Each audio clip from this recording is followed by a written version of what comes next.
Good evening and welcome to this forum. I'm going to go over the format for you and just relax, right? So each of you will be given 90 seconds for opening remarks to introduce yourselves.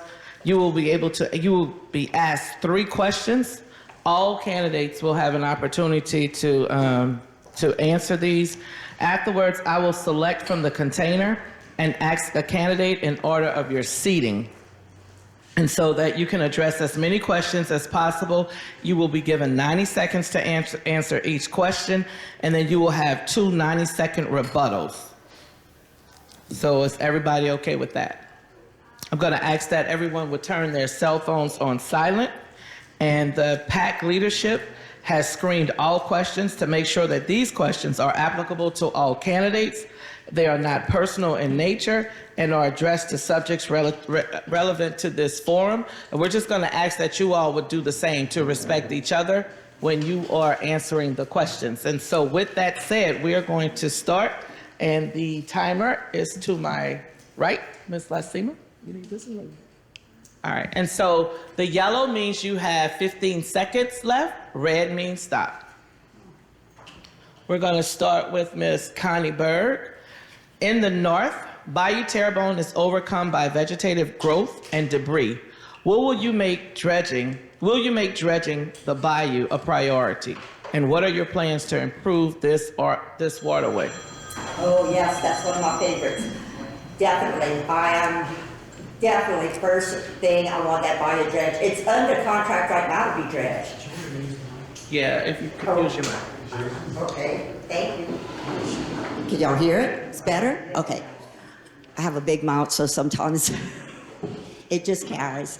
Anyway, yes, supposedly we have a contract for that bayou to be dredged down to 6 feet. It hasn't started yet to my knowledge, but I look at it all the time. It's pitiful. It definitely needs to be dredged. The bayou sides needs to be cleaned up. It's sad that we have a bayou in our town that looks so terrible. I would also like to see us introduce fresh water back into into the bayou again. Okay? So I apologize to Okay. you.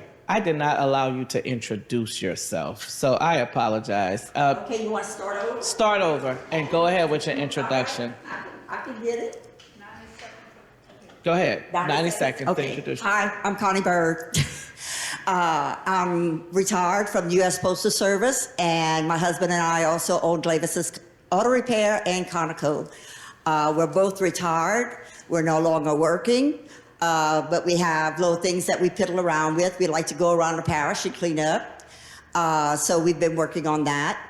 I shouldn't be saying but I like to enjoy my work. And I want the people around me to enjoy their work. I am very passionate about Terrebonne Parish. I'm born and raised down here. I grew up on Upper Locaia. Graduated from South Terrebonne in 1975. We moved, I got married in 1976 and we moved to Houma. So I've been living in Houma for 47 years. We took a little break after we retired in 2015 and moved to Mountain Home, Arkansas to be around our son and our grandchildren. Well, that lasted about 4 years, and then we got homesick. So we were very homesick, and the grandkids had a life of their own, so you have to let them go live that. And most of the time, you're not part of it. So we decided we would put our house up for sale and give it a shot. And I said, God's gonna put us where he wants us. And sure enough, within 24 hours, our house was sold and we were back in Houma. We had 5 couples waiting for us in our driveway to move us back home. And we've been enjoying it ever since. Thank you. Mr. Chauvin. My name is Roy Chauvin. I'm a 73-year-old Christian conservative. I have 2 vocations in life. I didn't call them jobs, I called them vocations. And one was I was a wildlife law enforcement officer where I fought corruption in Terrebonne Parish for 27 years. I also was, my wife and I were foster parents for 40 years where we raised 25 kids in all those years, which is not many children, but we adopted 5 children, have custody of a grandchild in which the cycle continues, and they have an autistic child that's still in our home. Justice knows no color. Injustice knows no color. Corruption knows no color. Corruption is running rampant in Terrebonne Parish. It has a foothold in Terrebonne Parish. You people of all people must know, we try to do the right thing. My platform is to be fair and honest. That's it. I believe if you're fair and honest, everything else will fall into place. You can't go wrong being fair and honest. So I see the yellow card, and I'm not going to agree with that all night long. But anyway, I just want to let you know that I need your vote, and that is my platform, to be fair and honest. Thank you. Yeah, my name is Darren Guidry. I'm a councilman and a candidate for Terrebonne Parish president. You know, I come from a working class family. My dad worked in the oil field and had to provide for 3 kids, and it was tough at times. You know, I remember my mother trying to stretch milk by mixing powdered milk halfway so she could try to double it. You know, there were times, in fact, my parents worked really hard, sent me to a Catholic school. I'm from the little town of Patterson. They sent me to Central Catholic High School. And in the summertime, most of my friends would go to Singing River Ranch, and they'd go to all these things because their dads would pay for it. I couldn't do that. I understand what it is to see people who are getting things that you just don't have the opportunity to have. And, you know, all of these things, what your experiences is what makes you as a person. It's what, you know, makes you the person you are today. And, you know, my life experiences, together with my experiences on the Terrebonne Economic Development Authority and the Levy Board, as well as my 8 years on the council, all of that puts together into the person who can lead Terrebonne Parish. And I think that's what we need moving forward. We have a lot of challenges in Terrebonne Parish, and we're going to have to start attacking those challenges January 1. And I hope you believe I'm the man and vote Darren Guidry in October. Thank you. Mr. LaRussa? Good evening. My name is... That was quick. That was his. He stopped a little bit early. Good evening. My name is Michael Paul LaRussa. I'm born and raised in Houma, Louisiana. Grew up on the east side of town. My mother was a 30-year school teacher. My father was a school teacher, coach. We've been having a real estate company in this parish for probably over 50 years now. I went to LSU, came back, worked, got my real estate license, and been making the American dream come true for 25, 30 years, something like that. Why am I running is the biggest question I ever get. I'm a father of 2 children, 13 and a 14-year-old child, and they're my life, like y'all's and y'all grandchildren. I am terrified of sending our children to college because they're not coming back. What am I going to do? And we have one chance after this disaster. It was a disaster. We have one chance to rewrite the wrongs. And this is our opportunity to grow together. In the real estate business, I have to take 2 strangers and make them feel like they both got the best deal. I bring unity together, and please hire me because we will grow this parish together. Ms. Duplantis Prather? Good evening, and I want to thank the We Love Terrebonne PAC for having this tonight. I'm Krista Duplantis Prather, and I'm born and raised here in Terrebonne in a service-oriented family. Being a hardworking public servant, not a politician, big difference. Public service is in my blood. I'm the daughter of the late Floyd Duplantis, who was a police juror back in the day in the 60s, 70s, and 80s. And my mother, Robbie Duplantis, a nurse who worked for Dr. Wagons back in Haydale back in the day, gave everybody their baby shots, and Dr. Hagan, and that's where I get my nursing. So I'm a graduate here in Houma. I went to, actually, I'm very diverse when it comes to school. I started off in Catholic school, then I went public school, and then public again, then Catholic. So I kind of know a little bit of the public system as well as the Catholic system. And then I went on to go to LSU to get my nursing degree. I've been nursing 31 years, and that starts with taking care of people. And all my life, that's pretty much what I've done, is take care of people. Council person, I was elected first time, 29. The first time was for District 4, and I got reelected 2 other terms. And I've had 5 terms on the Terrebonne Parish Council, as well as over and serving with 5 parish presidents. Thank you. Thank you, Ms. Aranda Smith. Good evening, my name is Aranda Smith, and I'm running for 2 reasons. I'm passionate about Terrebonne Parish, and I'm passionate about people. I served in the United States Army. I also have a master's degree in organization dynamics. So people and processes are my background. But this race is more about you than it is me. I want to see how we can bring community and get together by engaging you guys in this process. Government is a slow process. Bureaucracy takes time. But what I see is a community working together with nonprofit organizations and also individuals coming together to impact change for Terrebonne Parish, for everyone. It doesn't matter what community you're from and what you look like. This is what this race is about for me. It's personal.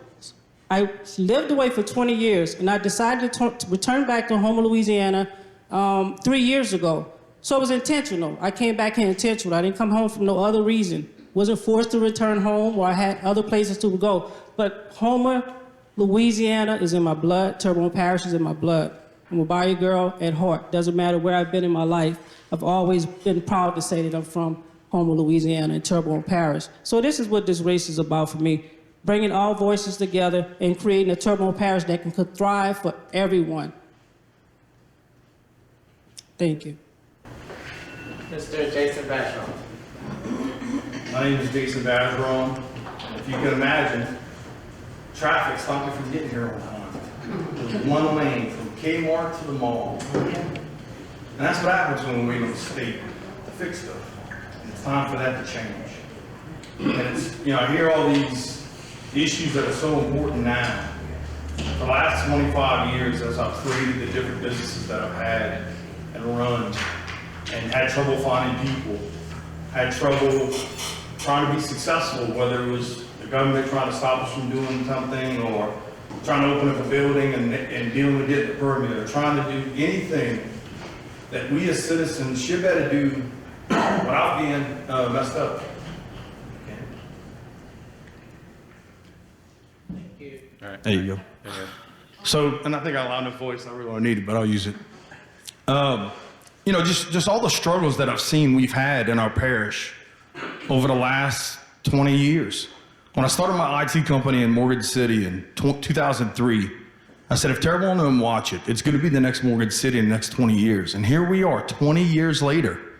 And Morgan City's doing some stuff we're not. Lafourche is doing some stuff we're not. So I'm running because I want it to be better. And I want opportunities for our residents.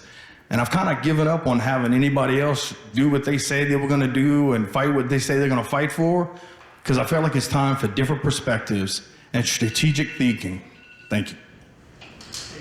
Today's social media segment is brought to you by Terrebonne General Health Systems, modern technology, and timeless caring. Rouse's, you're either local or you're not. Buick, the craft of modern luxury. St. Martin and Bork, know your rights.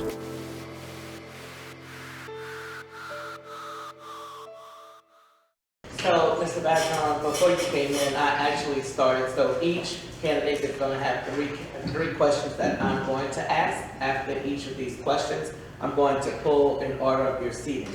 We started with Ms. Bird, and I had to interrupt her. So in all fairness, I'm going to go back to her and let her complete her answer. Then I'll come back to you, and then we'll follow the right path for everybody else. Thank you. Ms. Bird. Yes, is mine on? Okay. If I remember right, the question was about dredging Bayou Terrebonne, and that is sorely needed. That bayou is disgusting. It needs to be completely dredged, cleaned. The sides of the bayou need to be cleaned. We need to take advantage of that waterway.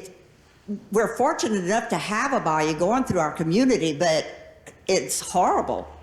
It needs to be kept up and maintained all the way from Thibodeau, from the light across from the Walmart shopping center in Thibodeau, all the way into Houma and beyond, all the way to Cocodrie, actually.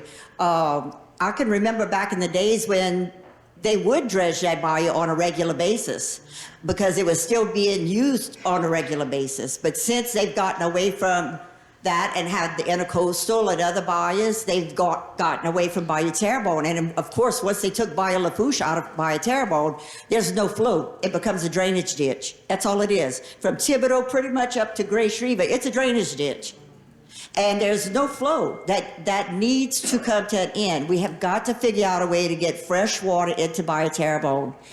And so that is one of my top priorities. I'm very passionate about that. That's pretty much a couple of the reasons why I'm running for parish president, is because I'm tired of the lip service. I'm tired of saying, oh yeah, it's getting done, it's getting done, it's getting done, and that's it. Thank you. The question is, in the north, Bayou Terrebonne is overcome by vegetative growth and debris. Will you make dredging the bayou a priority? What are your plans to improve this artery waterway?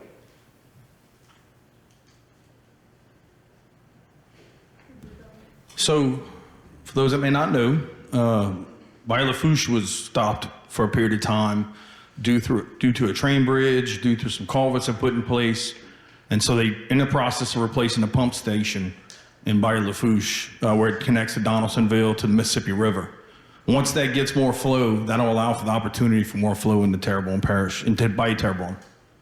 So from there, we definitely got to keep our waterways clean. As we look at a project, I'm part of the Hatch Grant, and one of the projects we're working on is kayak launches, creating a 65-mile paddle loop, because we are Louisiana's bayou country. We have a person in a P-roll paddling on a sign, but we don't have access to our waterways. And so it creates ecotourism, it creates economic development, and I think it is a priority that we need to dredge Bayou Terrebonne and make sure that we have clean water flowing through, that it's not as septic as it's been in the past, and we gotta make sure that we can use Bayou Terrebonne to be a resource for not only economic development, but to also help us from an infrastructure perspective, to help us with everything that we wanna do to be prosperous. Cities would kill for the bayou that we have, that we don't take care of like we should, and we need to do a better job of that. Mr. Shogun. That was just, your 15 seconds. Yellow is 15 seconds, red is... You good? Mr. Shogun, do you need me to repeat the question? No, you don't need to repeat the question. Anyway, that's a no-brainer to fix, to clean Bayou Terrebonne. I think some of the problem is that they were having problems accessing the banks of the bayou. Who owns the banks of the bayou? How far the bayou goes out? And one of the things, supposedly they were cleaning it. The media was there taking pictures of them cleaning it, but I looked down the canal and trees were hanging all over the canal, and that's all gonna fall. So what has to be done, they're gonna have to get the permits, or they can get on top of the bridges like they did in a couple of places, work to the bridge, throw the stuff out, but they need to cut everything. Our drainage system, you can have millions and millions of dollars worth of pumps. If you can't get the water to the pump, you're spinning your wheels. And that's what's wrong with most of the drainage. Bayou Terrebonne definitely used to be connected to Bayou Lafourche. If you don't have running water, it's gonna keep stopping up on one end. I don't know how you're gonna go through the city of Thibodeau again, but that's where the bayou used to go. And it needs to be taken care of from Thibodeau all the way. And it has to be done that way. If we don't do it, well, then we're losing the battle on the bayou. And it could be a tourism thing. It's an old bayou, it's a real bayou, and it just needs to be clean.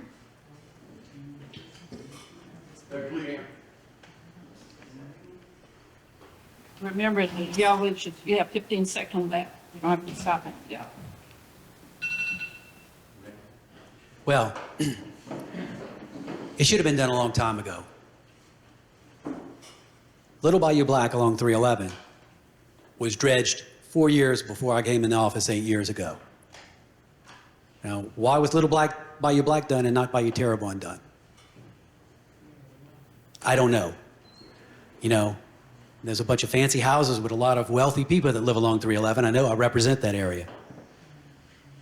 Have a lot of loud voices. Our people, our elected officials, need to be your loud voice, and they're not being your loud voice. Let me tell you what happened. We had money to dredge Bayou Terrebonne 4 or 5 years ago. It was in a state budget. But one of our elected leaders chose to put an article in the Morning Advocate criticizing our governor. And that got, you know what the governor has? He has line item veto. That item got taken out of the budget. Ms. Williams can attest. We had the money there. That would have been dredged. We've got to put politics aside, put partisanship. Now, I'm chairman of the Terrebonne Republican Party. I remember Ms. Orlando was chairman of the Democratic Party. We worked together.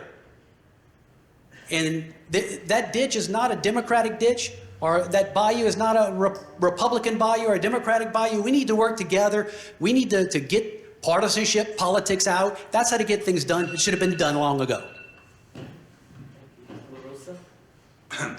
It definitely needs to be done. It's actually being done now, but remember, it is a scenic bayou. It takes Corps of Engineer permits. Bureaucracy, bureaucracy, bureaucracy. That takes 2 years to get a permit if you're lucky. They got it. Yes, the money was done. They found it, but now you have to get right-of-ways. You have to get stuff like that. But we have another problem. It is a sewer pit. We need to expand parish-wide sewage. I mean, all our sewage is going into the bayous. What kind of beautification you want when you're in a sewer pit? And that's just going to flow all the way down. So it's a twofold situation. All our sewage goes into that bayou. So as we cleaning, we got to look like at a parish-wide sewer program also to help clean that bayou, because one thing to dig it, but if it's a sewer pit, I don't know who wants to go enjoy that bayou, but it is our drainage retention pond.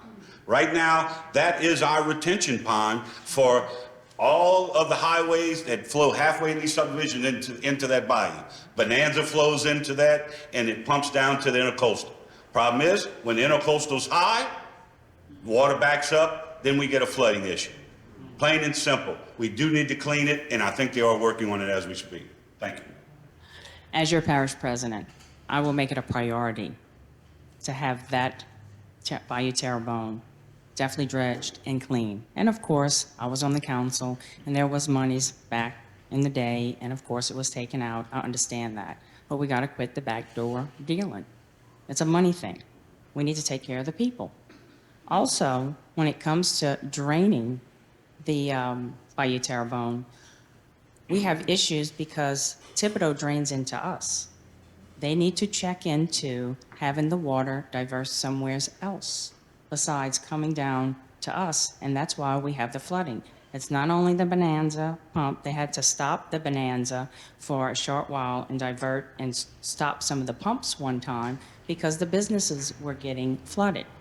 So we need to be proactive instead of reactive in Terrebonne Parish. We've got to have a plan, have these engineers look at everything, and make sure that we don't have people flooding with Bayou Terrebonne, and also have a cooperative endeavor with the city of Thibodaux.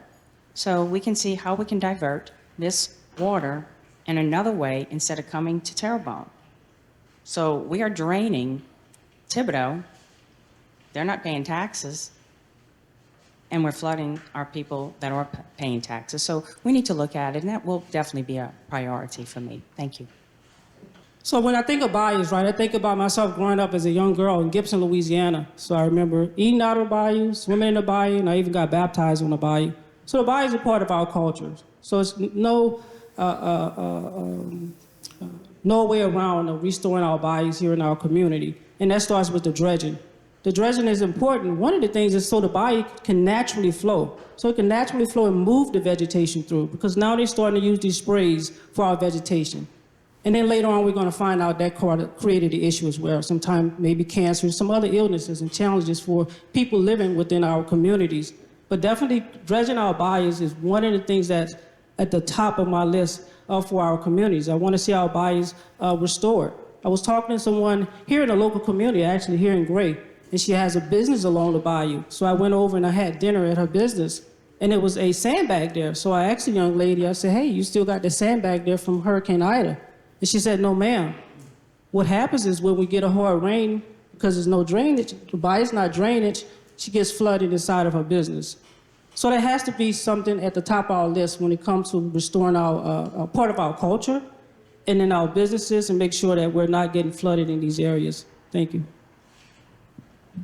I'm glad this was a question because it's something that I fought, that I know Mr. Thibodeau fought, and the fact that we lost money because of bipartisan politics when local government should be nonpartisan. And so I'm glad that this was discussed because the bayou stopped dredging right a little bit past the mall and basically don't do the rest of North Terrebonne. And so that is why you have a problem. And then you have erosion on each side of the bayou coming up. I'm going to start with Ms. Smith for the next question and then go the opposite way. Untreated sewage is a major risk to human health and can cause serious human illness. The gray area and communities to the north continue to rely on malfunctioning mechanical treatment plants, septic systems, and cesspools that allow raw sewage into the ecosystems. They need community sewage systems. What will you do as parish president to build community sewage systems and solve this problem? Well, thankfully, we haven't had a problem as of yet, right? But that's definitely a public safety issue, having raw sewage in our bayous, right? So one of the priorities for me is to make sure that we have the local funding to make sure that we can get local funding, also capital outlay dollars, to make sure that we can attack that sooner than later before it becomes a public health issue here in our community as it relates to our sewer system. So I definitely agree that it's definitely a hazard that we haven't encountered on a large scale as of yet, but I can see that easily becoming about if we don't take that and make a priority about our sewer system here. Thank you. Well, when I'm parish president, it definitely will be a priority to have sewer systems in the areas of Gray and other areas that need it. First of all, of course, I will get with that council person that represents the district and make sure that that's one of their priorities, because back in the day, and probably it still goes on, you had a wish list. And I really don't believe in wish lists. I believe that every district is very, very important, and issues are important, and you have to hit those top priorities that have to do with people's welfare and their health. Sewer systems, we should all have, it should be parish sewer systems, parish-wide. However, I did find out that some people do like septic tanks in some areas. I don't understand that. But I think it's right off, I think it's Savannah Road. There are some areas that want that. And I'm like, if you had the opportunity for it, why wouldn't you want it? Because it's cleaner, it's safer, because you don't want sewage draining into a ditch that could possibly go into a water system. So it would be a priority, and I would sit down with that council person in that district and say, okay, where can we get the funding for this? If it is capital outlay, then so be it. If we have it in the budget, so use that, but we'd have to find the funding to get it done. Thank you. Yes, as I said before, this is a priority for this next administration. It is a health, it's in our ditches. Our children are playing in it. It is a true health concern. And not only are we going to find the money is there. We can bond out for rural sewage tomorrow. And this will be my priority. I went, as I'm walking in the campaign trail, went to some nice areas, and you smell it. And you know if the nice areas could have it, could you imagine in a lot of the rural areas? They can't afford to fix their tanks. Their children are playing in ditches with sewage. It is a travesty. And we will make that the #1 priority in the rural areas to expand public sewage throughout Terrebonne Parish, not only in the Gray Schriever area, but in the southern part of this parish also. Thank you. Well, let me tell you the challenges. Let me tell you how we're going to make it work. Our sewer plant right now is at 25% capacity. So we have plenty of capacity in our sewer plant to expand it. The problem is that we need to get alternative funding. And I think because of the fecal matter that is in our Bayou Terrebonne, I think we can use that to justify some federal money to pay for it. Why do we want federal money? Because when most sewer plants are done, our sewer expansions, if you have 100 feet of property that fronts the street, you got to pay a frontage fee. People don't know that. Well, we have to eliminate the frontage fee because we can't make you buy the frontage fee. So what's the point of running sewer if you're not going to hook up to it? Because you got to pay a big amount of money. It does add value to your home, but you got to pay a frontage fee. I want to do away with the frontage fee. I want to expand it and allow you to connect to the sewer plant. Now, you're going to have to pay sewer. In fact, the same amount you pay for water is pretty much the same amount you're going to end up paying for sewer. So there is going to have to be a buy-in from the residents. They're going to have to understand that. There's going to be some people who say, I don't want to do that. I want to stay on my septic system. Then you're going to have enforcement. After you've made it to where it's very easy to hook up, then you're going to have to send DHH out to enforce those that aren't operating right and make them either repair it or connect. So it's a series of things. It's not just a magic wand, and we can't bond out based on revenue because we may not get that amount of revenue. So I don't know exactly what we would bond out, but that's the way I'd do it. Thanks. It's a little more complicated than you think. Board of Health, in my work with the Wildlife and Fisheries Enforcement Division, I was in charge of the Oyster Task Force. And with the Oyster Task Force, we had a perimeter on Terrebonne Parish that we had to enforce a polluted line, it was called. When we had a rain event, the line went out. It's because we flushed Terrebonne Parish to the Gulf. It's closed areas. Economic benefit went out the window. The Board of Health has the primary jurisdiction over all of this. They mandate that you have to have a sewage treatment plant if you don't have the proper percolation test. So if you're not hooked up to sewage, and they say it's a cure-all, they tell us to dump in the ditch after it comes out of that sewage treatment plant. One guy even said, you could drink the water out of that. I said, well, you come take the first cup. I ain't drinking it out of there. And it goes in the ditches. It does go in the ditches. Whether or not it's pure, I don't know. But they claim that just with that little aerator pumping in that thing, that it purifies everything. That is a fallacy. It's the Board of Health that we have to get on for this. They are the primary enforcement authority for polluted matter. And we got to get them. And they're very political. And they do things in a manner that is not fair or honest, to be honest with you. I dealt with them day in and day out. I had to watch a lady die because of one of their rules. It was stupid. It was a rule on temperature on oysters, and she had to die before they did anything with me with the oyster strike force. Yes, they've covered those points pretty good for me. So I agree, yes, sewage, I can't believe y'all don't already have sewage, honestly, you know? We've had sewage, I've lived in the city, but I've never lived on the north end of the parish. My parents lived down Locaia. I know they didn't have sewage. So I'm familiar with the sewer treatment plants, and they're right, they don't always drain fresh water. Whatever's in there is coming out that pipe into the ditch, and back in the days when I was delivering mail, you can definitely smell that ditch, I promise you. So, yes, in today's world, it just blows my mind that we don't have citywide sewage over this entire parish, okay? But he's right in the fact that you do have a responsibility as a landowner to pay for that implementation. Back in the days when they offered it down Locaia, I think my parents had 144 feet, and it was going to cost them somewhere around over $3,000 to have city sewage come in. Well, that all got blown out. I don't think Locaia till today is still not on citywide sewage. But yes, that is definitely something that this parish has to invest in if we want a quality of life. There's no ifs, ands, buts about it. It's going to have to be done one way or the other. We're going to have to find the funds to get y'all on city sewage. But it does come at a price. Mr. Batchelor. You know, as I sit here and we talk about sewage in 2023 in one of the best countries in the world, you know, I look at the fact that it seems like every time we build a project, we never put anything to maintain it.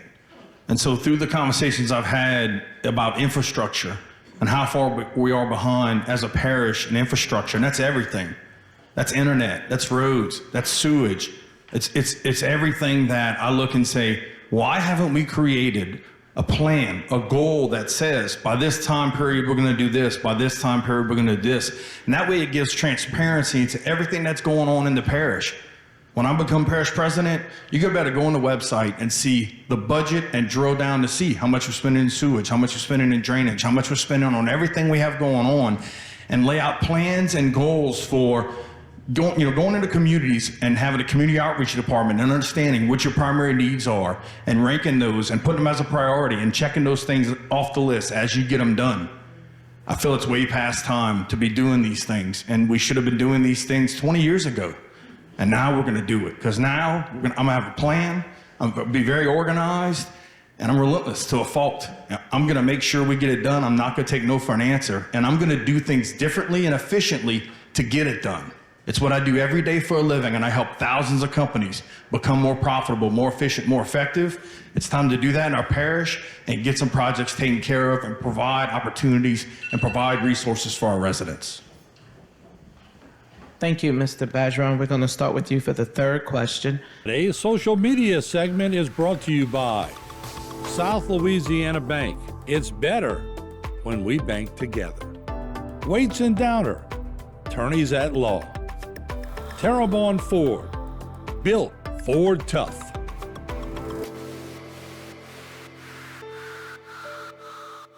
One thing about the sewage, though, to look at, and I didn't hear any of you talk about it, we talked about the use of possible federal funds, but people in certain areas qualify for CDBG block grant monies, that if any candidate would apply for it and take the initiative, then the buy-in would be less on the constituent than than people would think. And so we did this in Gibson. We had CDBG block grant money, transferred it to the general fund, and we're able to do the connect or the buy-in to help those that didn't qualify or didn't meet the qualifications of CDBG. So I would ask that any one of you that's elected to look at CDBG and EPA, and then in some instances, because you're putting sewer into grounds, that makes it Brownsfields because it's contaminated, so you can use EPA dollars to outfit the whole parish. Mr. Bergeron, your question is, Wikipedia defines economic development as the process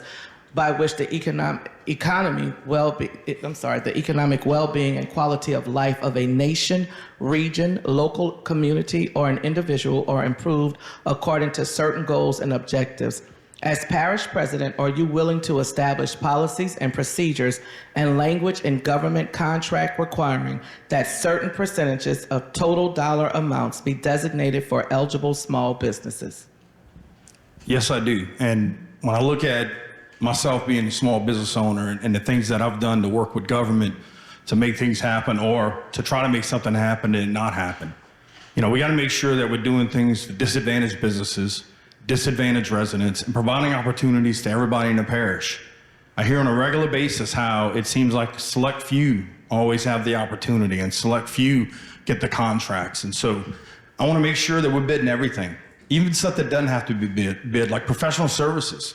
I want to make sure that we're getting the best value. I've helped the different areas inside the government, the levy district, the Port Commission, Air Port Commission, write contracts and change the scoring system to where you maybe don't put so much on this item versus that item, and you make sure you get the best qualified person for the best value. We got to do that day one. And I keep saying it, you can hear me say it 1,000 times during my campaign. Opportunity, opportunity, opportunity. I come from nothing. I wouldn't be where I am today without hard work and opportunities that those have provided me. I just want to do the same thing for our parish. I want everybody to get the hand up if they need it, not the hand out, and to help make sure that every person and every resident can be successful. We're 19% of the areas in poverty, and we have 50% of our residents are either government pay or no pay on health insurance.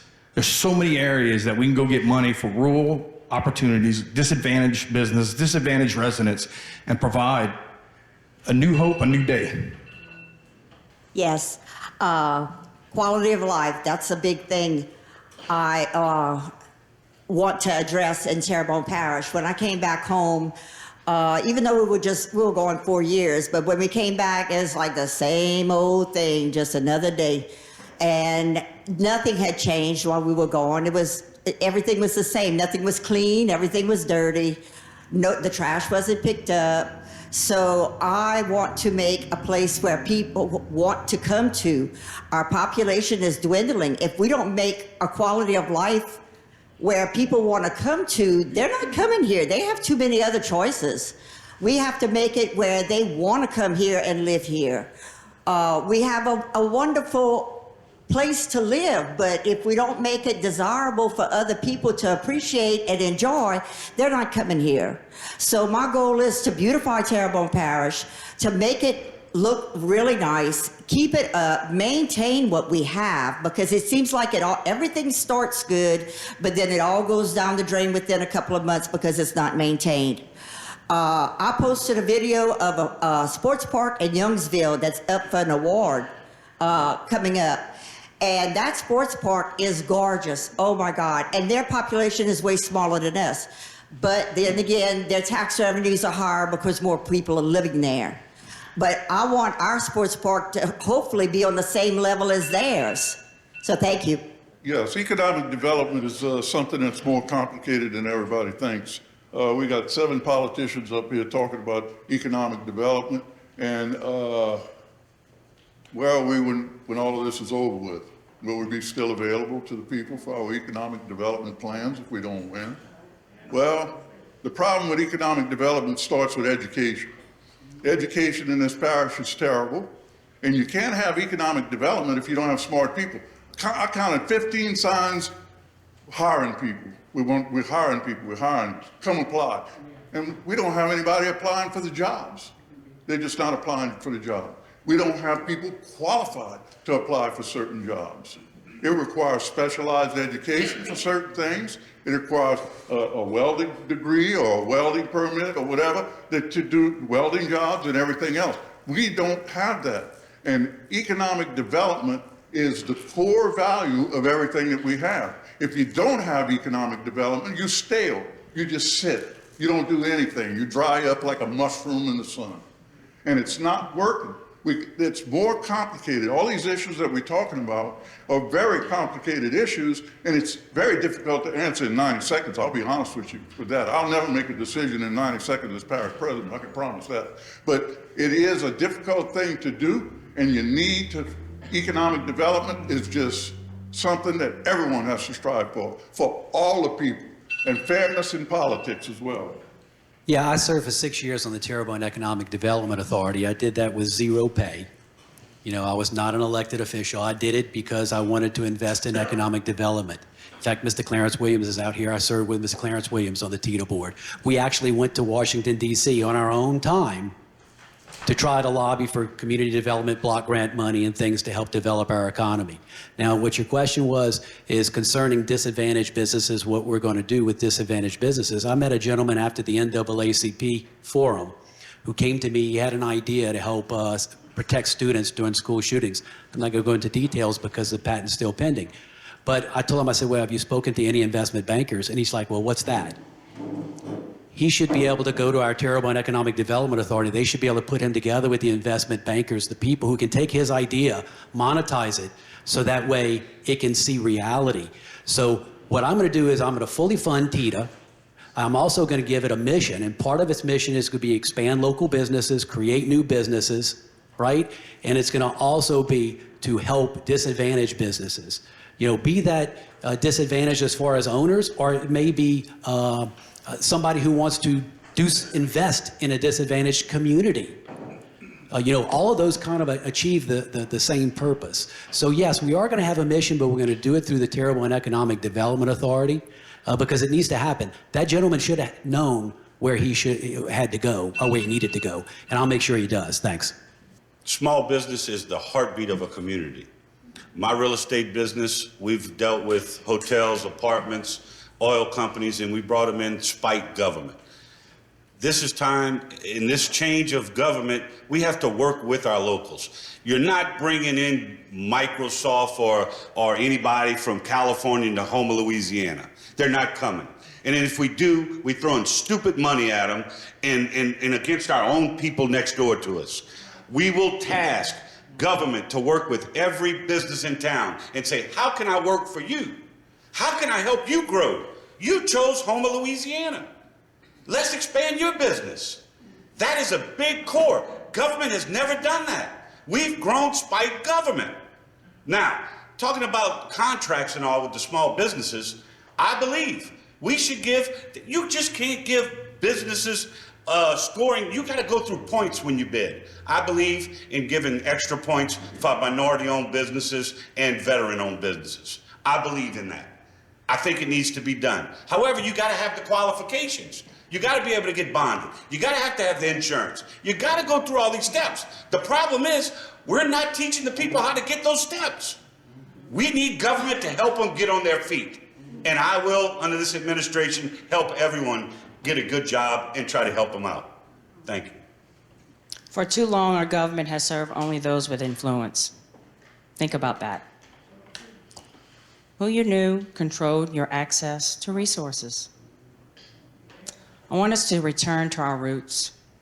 Once again, be the community that prides itself on taking care of everyday citizens of Terrebonne.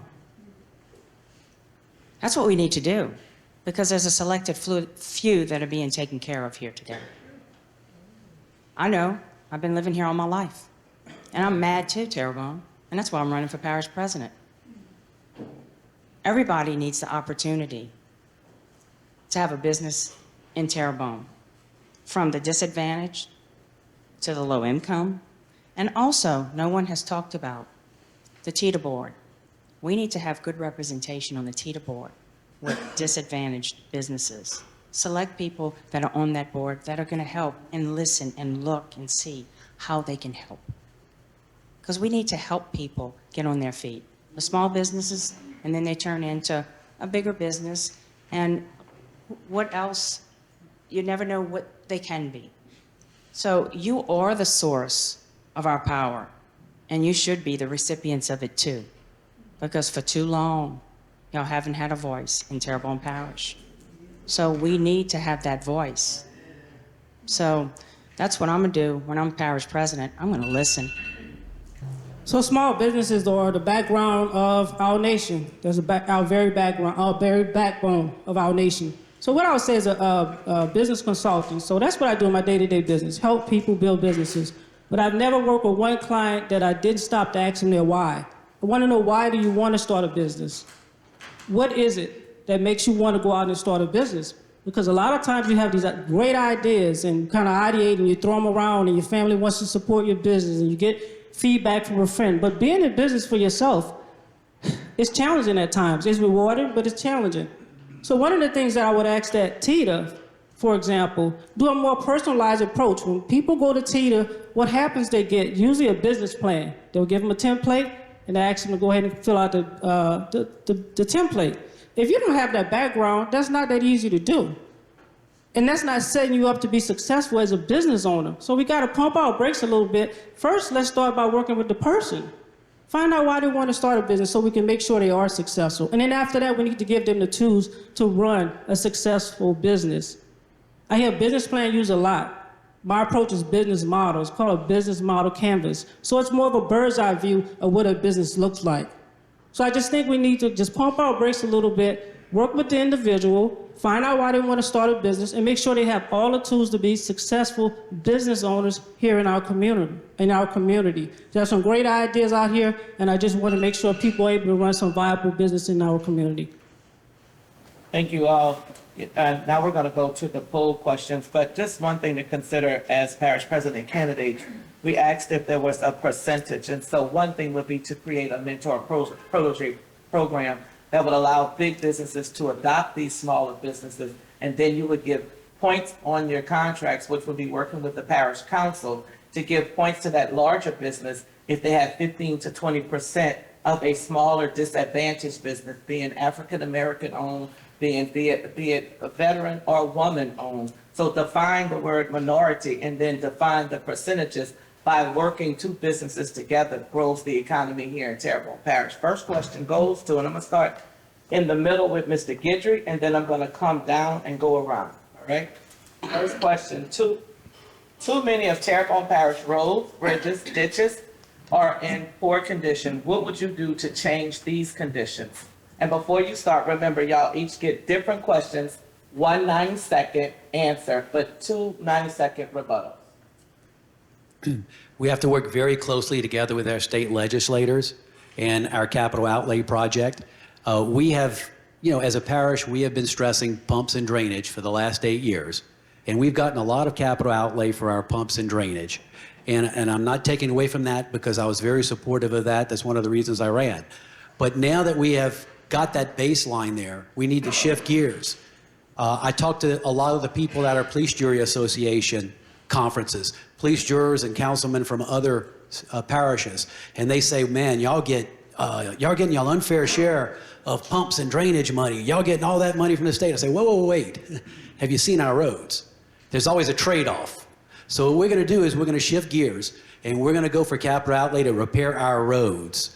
We also need to have a separate district, DOTD, Department of Transportation and Development district for Terrebonne Parish. It's something I've been promoting for many, many years. People tell us you're going to get less money. If you're part of New Orleans, you'll get more money. But I'd rather at this point get less money and have control over how it's spent. So that way we can make sure our roads are getting fixed. I did it on 311. The road was horrible when I got elected on 311, but I worked together with my legislator, and we found the money, we transferred the money, and now 311 is a great highway. We can do the same thing with Park. We can do the same thing with Maine. We can do the same thing in front of the airport on Clendenning Road. We do the same thing in Gibson. Thank you. What should be done about restoration and/or replacing the 518 units of public housing destroyed during Hurricane Ida? That's a good question. We have, the last total I got yesterday, we still have 800 families in FEMA trailers. 800 of our citizens, our neighbors, our friends, our family. This is one of the biggest challenges that we face. Dealing with public housing, the Housing Authority, HUD is not going to rebuild a high rise. It's not coming. They're going Section 8 vouchers on everybody. And the problem we face, it's a twofold. We have an insurance crisis. They're not going to be able to afford. So they're not going to afford the housing insurance. We need to look at some of the CBDG money for some housing for these people. We have to get them out of these trailers. They can't live in there forever. And that is another main priority up there, which we have a lot of them. But the housing situation is not getting any better. Lake Charles is a year ahead of us. They still have people living in trailers. It has to be a task, but we're going to need federal money. Hopefully, with these CBDG funds that are coming in, we have a way to do a joint government-private partnership on housing to get some of our residents, neighbors, and families out of these trailers and back into our home. What will you do about the overgrown lateral and roadside ditches along state highways in Terrebonne Parish? Well, definitely, as parish president, I'm going to meet with our state legislators, go up to Baton Rouge, and I'm going to fight for Terrebonne Parish and tell them that we need to have these lateral ditches maintained and cut, because for too long, the parish has maintained them, and we've had to do it. And I think the state has been depending on local government to maintain them. But you're going to have to go there and fight, talk with our legislators from Terrebonne, as well as get the ear of the other legislators, which I've been up to Baton Rouge before. I know quite a few, and fight for having it done, and also talk to the Secretary of DODT, whoever that is, and we will work with him and all the legislators and get our roadside ditches dug and cleaned and taken care of, because it's deplorable coming into this parish. That's what you have to see. LA 182, it's horrible. You want people to live here, you want people to come to and stay in our parish. They see that. So we need to have it maintained in all areas of our parishes, and it's mainly our state roads. And we definitely need I think it's the regional DODT to be here. We've been, like Mr. Guidry said, it's something that we've been fighting for a long time, and we need it here. Thank you. I'm sorry, Mr. Chauvin and then Mr. Yeah, this would be a perfect opportunity for economic development. I think since the state is not doing its job, and it's not going to do its job, it's just pie in the sky if you're thinking they're going to do their job. They're going to hem-haw around the whole time. They're cutting grass on the side of the road right now. I would suggest, and I don't know if it'll work, let's do away with DOTD. And we could do it in this parish even, try it in this parish, and hire individual people, form individual contracts with people to take care of certain sections of the road, create jobs. That would create a ton of jobs if you give them one guy got this road, one guy this road, one guy this road, and he's working and he's making money and it stays right here. DOTD is not doing its job, and we're blowing smoke. Just like the smoke the other day in the fire. We're blowing smoke. It's not working. So we could talk about it till we die, and it's not going to work. So something like that needs to be done. It just came as a brainstorm to me early on when they were cutting grass, and try to work on that situation to where we contract that out to individuals and see if we can do that. I don't know if we can, but we're going to try. We have to try something. This would create economic development as well. It doesn't take a college education to go and cut grass, and they make hundreds of thousands. These grass cutters are driving in very big vehicles and everything else, if you want to look at it, and they're making a lot of money. And we could do that with the roads as well. And they'd get cut in a timely fashion. It wouldn't be 3 times a year that the state does. So I said this last week in the forum, and I talked about DOTD being our own district in this area, and so it's glad to see that that's starting to be talked about a little bit more. And I go back to the fact that, again, what have we been doing? Why hasn't this kind of stuff happened before? Because when you talk about roads and you talk about grass, right now, when you look at the parish has a mapping system that shows a lot of stuff, not everything, but not that long ago, things were in notepads and it was pictures printed out. And so it's hard to even have a conversation about, does this belong to the state? Does this belong to the parish? And I've had many of those conversations, and a lot of times the fingers go pointing like this. And so by getting our own DOT district and then working with getting some grants to identify, let's figure out who it belongs to, because I don't believe that you can hold people accountable till you set them up for success. And to have a system that it understands at a minimum in Terrebonne Parish, this is what belongs to us, and here's the plan we're gonna do to get it fixed. Right now, if you submit a request online, it gives you a number sometimes it doesn't. So the website needs to be upgraded and improved. It needs to tie into another system that has the work orders so that you could see, I had 20 work orders for grass and 30 work orders for drainage and 10 work orders for roads, because right now we don't have a good idea, and we're going kind of, well, we're gonna inspect this, we're gonna check that. Again, we gotta come up with a plan. We got to put some systems in place so that we know this is getting cut every quarter, this is getting cut every so often, and let people know this is what we're going to do, how we're going to do it, and get it done. Yes, very much do we need a system for the cleaning of the ditches and the grass cutting. I want them to, we have a drainage department, all right? It's time for them, they need to do their job. They have a job. It's time for them to do it. They pick and choose which ditches that they want to dig when they feel like digging it. If they want to put on a show for somebody, well, yeah, that ditch is going to get dug this weekend. I guarantee it's going to be on HTV, and everybody's going to know that they dug that ditch. But there's so many ditches that need to be dug. A lot of these lateral ditches are Terrebonne Parish ditches. The state has nothing to do with that. All right? That has to be dug by us. Our parish president said we had, I think, 17 excavators. Where are they? Okay? I think we should have, I think every bayou should have an excavator. That's common sense. They down the bayou. They need those ditches for drainage, just like we need our ditches dug in Houma. They have the big idea of, well, we're going to spray the grass and kill the grass. That's the stupidest thing I've ever heard. That needs to be cut. The grass, yeah, the water will flow through the grass, but it's not going to flow near as fast as if the ditch is clean. I myself have personally cleaned a few ditches in this parish since I've been back home, and they are disgusting. One ditch, I took out 10 bags of garbage.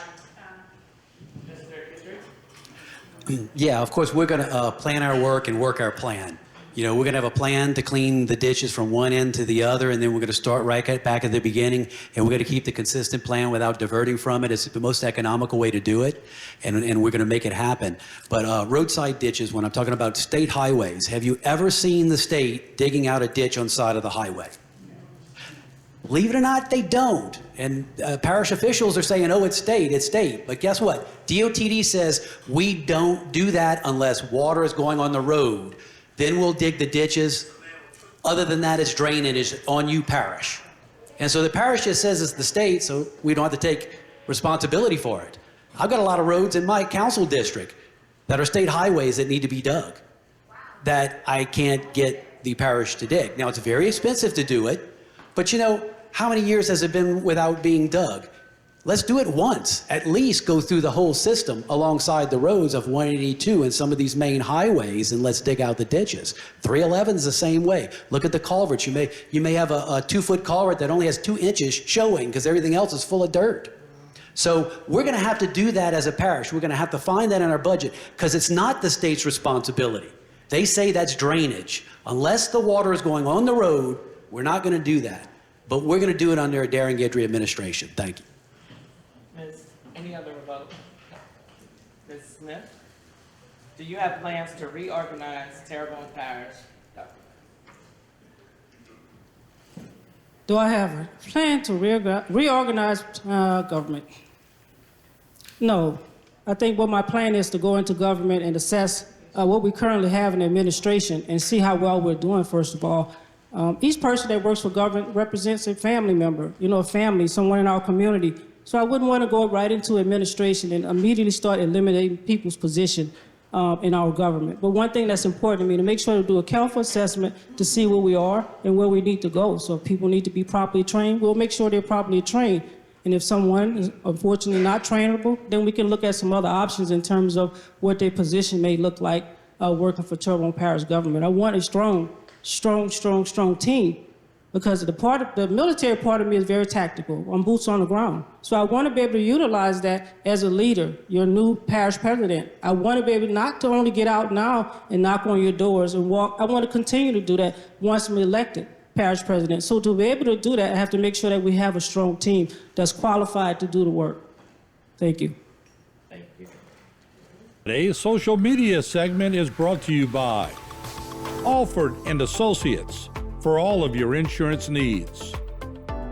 CIS, Cardiovascular Institute of the South, the highest quality cardiovascular care available.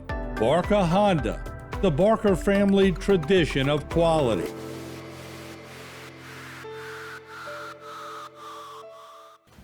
Do you believe diversity, equity, and inclusion should be a core value of Terrebonne Parish Consolidated Government? Yes, I believe diversity, equity, and inclusion needs to be a prime value of society, that along with morals and values. That's some things that we've lost over a period of time. You know, like I talked about in the last forum, I have work that's going on today that I'm working on to provide opportunities to those that do not have. Louisiana is #1 in poverty, 3rd to last in devices. And so I've had conversations with Microsoft and Apple and those kind of companies about a program they call Tech Equity.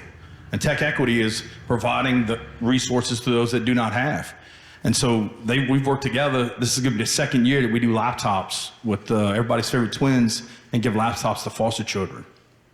My software development company was just awarded a Diversity and Inclusion Award, one of 6 companies in the world, one of 2 in Americas, for the work of providing access to devices and opportunities between the esports program at Nichols, tech mentorship program at Fletcher, a STEM program with esports at the high schools, and an esports summer camp that put devices in the hands of children that wouldn't normally have that opportunity.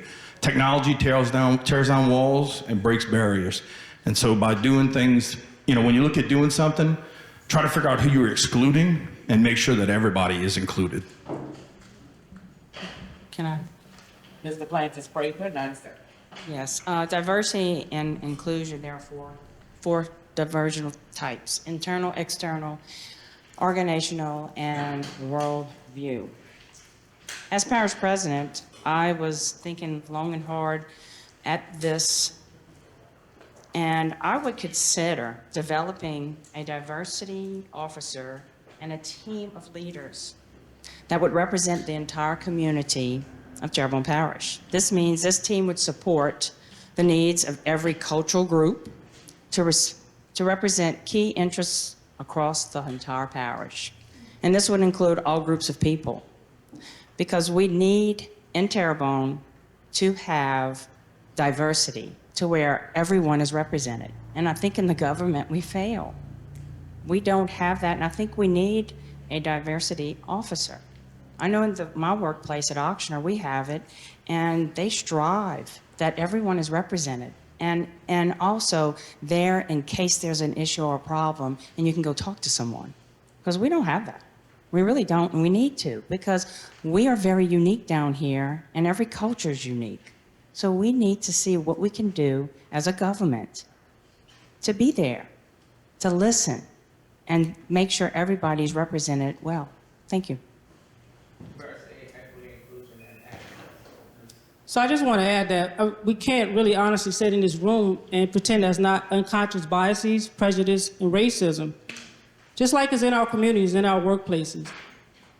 So I think as parish president and part of the administrative team, we need to make sure that the proper training is there to make sure there's an inclusive work environment for everyone. Inclusive work environment, whether it's gender biases, or race, or whatever it may be. And we make sure that we put a priority on what that looks like. Our community should look like one way, and then you walk into a workplace and it looks a little different. So we have to put some emphasis on making sure that our workplaces, whether it's government or not, you know, I would pledge any of you that's working for even private organization, challenge yourself. If you do not have a diversity and inclusion person within your organization, press a little bit. Charge them a little bit by adding that personnel or that training to your current organization, but definitely in our government. The government needs to look like what our people looks like. Thank you. Next question, Mrs. Bird. The historical affiliation between Dumas Auditorium and the Black community is important. Some in the community believe Dumas should be a full-time community center with programs and resources catering to community youth. What is your position or opinion? It's not. I thought it was. I mean, I was under the impression that it's a recreation center for the community, and that is it not open when you need it? Or I don't understand what you're trying to say, because I was under the impression that the Dumas Auditorium was available to everybody at any time. So the Dumas Auditorium is a parish-ran building that can be utilized for rental fees. Right. About 20 to 30 years ago, when I was a young child, really 5 years ago,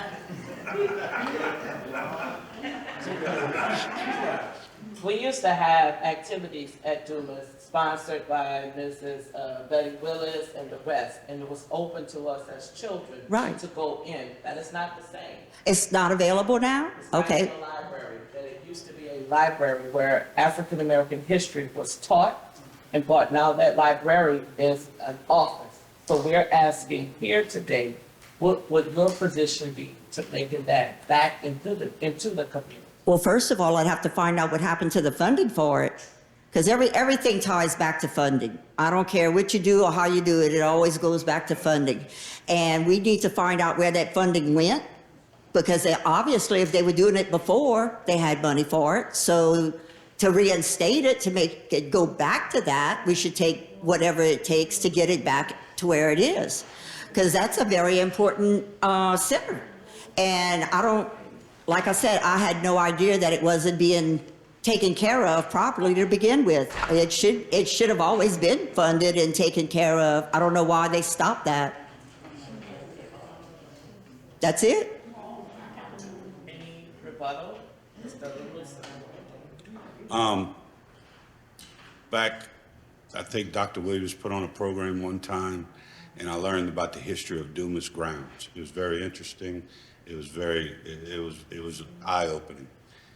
After that program, I started having dialogue with Councilman Harding, I believe, and we were talking about the plans that we could do, and this was before I even thought about running.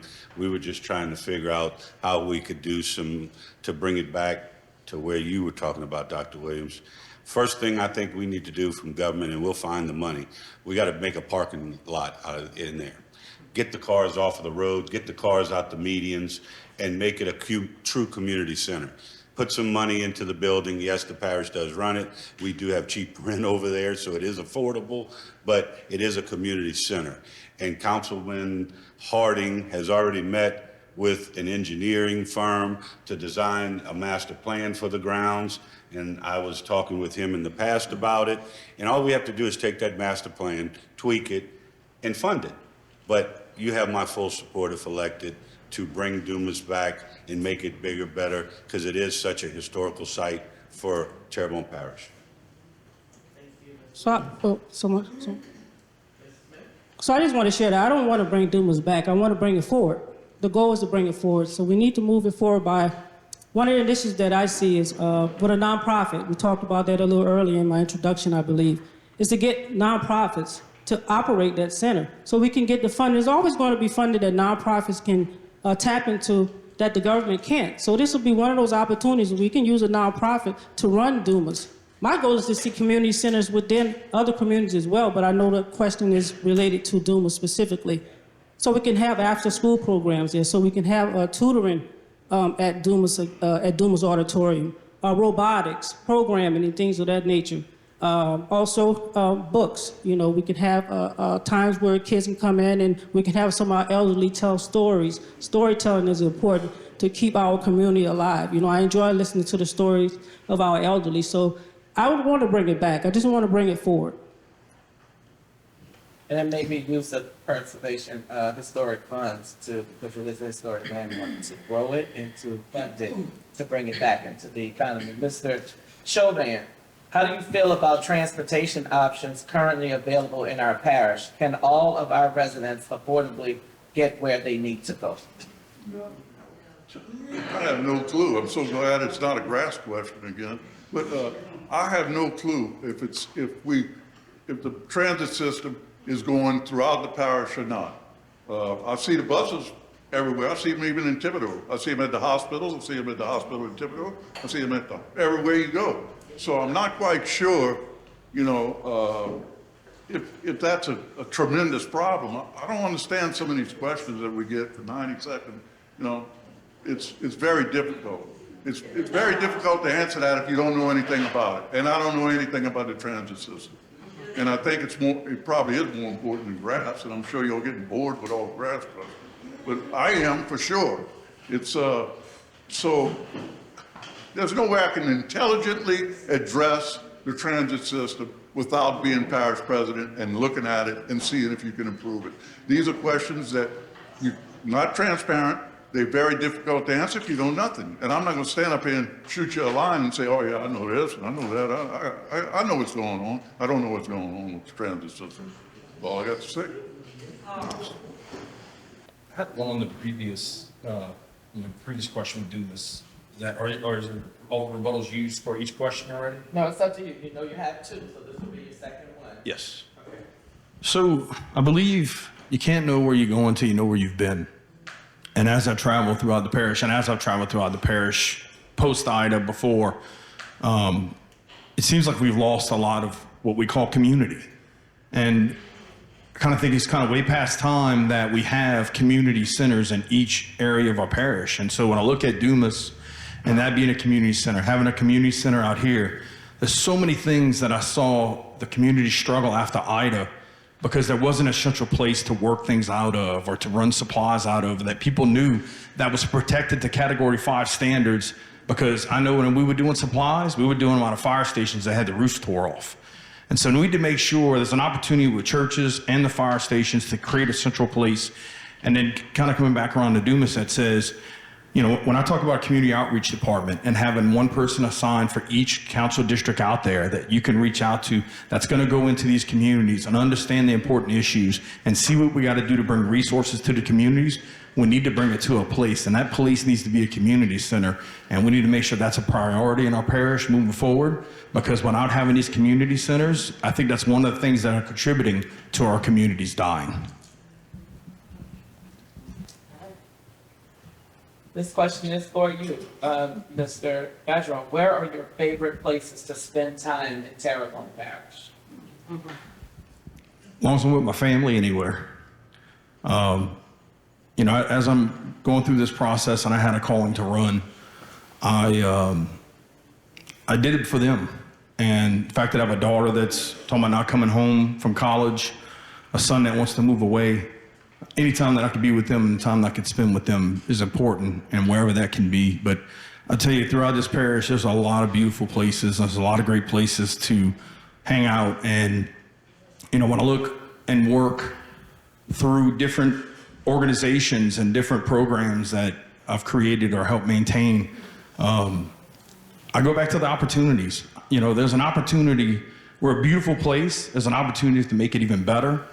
And I want to work and work with our community and our residents to understand what places can be the best and what places need help and what places, going back to that community and making sure that we highlight those areas and we put it on a map and say, if you haven't been here, go check it out. If you haven't been here, go check it out. And then creating that ecotourism that I'm talking about throughout the parish, using our bayous and different other resources that we have. And of course, our best natural resource, which is our people. And highlighting those people and making sure that those people have opportunities and those people can get help from the government instead of fighting the government. Who are your role models, Ms. Berg, in politics and why? Politics? I don't think I have a role model in politics. I'm kind of anti-government. I'm hoping to streamline some of the government because we have too much government in our life sometimes. As far as a role model, I would have to say it's my grandparents. My great-grandfather, Gerard Fungi, ran for police jury back in 1916, and he won. He was on the police jury back in 1916. And I just recently found that out, so I was very proud of the fact that our family had a history going back from the beginning of the time in Terrebonne Parish. My grandparents had a grocery store. So my family's been very inspirational to me because they've led the way to show me how to be a hard worker. I'll outwork anybody. I promise you that. So actually my family would be my inspiration because they taught me how to work. You don't get anything in this world without working for it. And I think that's what's wrong with the people today. They want something for nothing. And after being in a business, that's a dinosaur business, back in the day when we had the full service gas station, people just would take advantage of us. They would come to us and say, well, can you put some air in my tires? Well, you need some gas? Oh no, I'm full. I can't pay my employees with air, all right? Y'all have a nice night. Mr. Champagne, what is your plan to improve Terrebonne Parish's infrastructure? Plans to improve Terrebonne Parish infrastructure? Well, just about everything needs to be improved. You need to improve mindset first, and you need to exploit the people of the parish who have minds that know what they're doing and have ideas. You don't realize it, but each individual in here has ideas.